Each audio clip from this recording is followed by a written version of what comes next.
Good day mga kasiloy! Here's what you need to know in today's edition of Cebu Daily Newscast.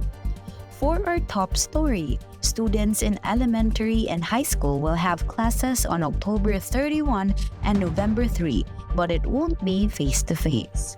Dr. Bianito Dagatan, Superintendent of the Department of Education in Mandaue City, revealed this as the public prepares for the holding of the Barangay and SK Elections on October 30 and Undas on November 1 and 2. Dagatan said students can still choose to answer the modules before or after the above-mentioned days, especially since some families prefer to visit cemeteries before or after All Saints' Day and All Souls' Day on November 1 and 2 to avoid larger crowds. Teachers are also not required to report to the school on those days.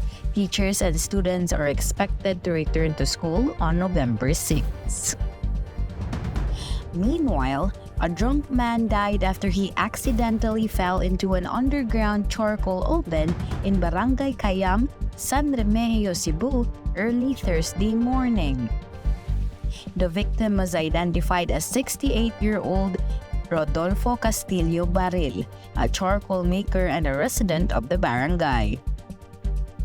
Police Major Wendell Abellana, chief of San Remigio Municipal Station, told CDN Digital in a phone interview that witnesses claimed to have seen Baril fall inside the oven while trying to make charcoal.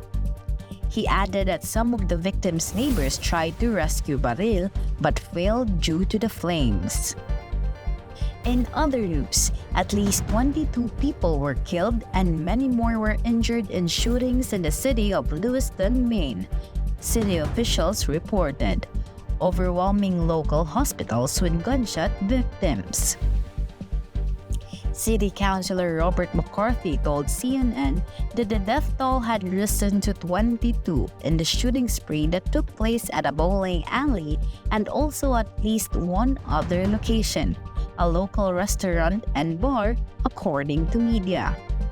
Rescue vehicles rushed in from around central Maine to tend to the wounded, McCarthy said, and have two Lewiston hospitals have called in every off-duty staff member that they could do to deal with this. President Joe Biden made calls while a state dinner honoring Australia's Prime Minister was underway. To Maine's governor, its two senators and a local congressman to offer federal support, the White House said.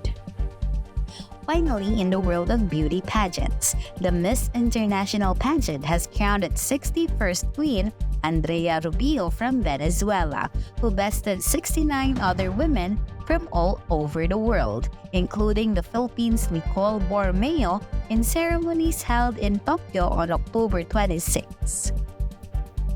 Rubio inherited the title from last year's winner, Jasmine Selberg, and became her country's 9th winner since the international pageant's inception in the United States in 1960.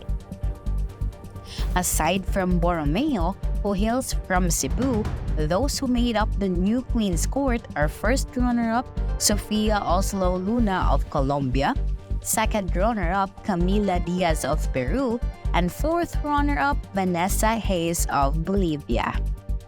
Borromeo had to wait more than a year before seeing action on the international stage. She received the Binibining Pilipinas International title in July 2022 from her predecessor, Hannah Arnold, who was sent to the 2022 Miss International pageant later that year. Those are the hottest and latest news for you mga kasiloy. Do join me again next week here at Cebu Daily Newscast. You can get the full story by visiting our page at cdn.ph or by following us on social media at CDN Digital. I am Jessa Ngoho, wishing everyone a safe and productive weekend. Amping mga kasiloy!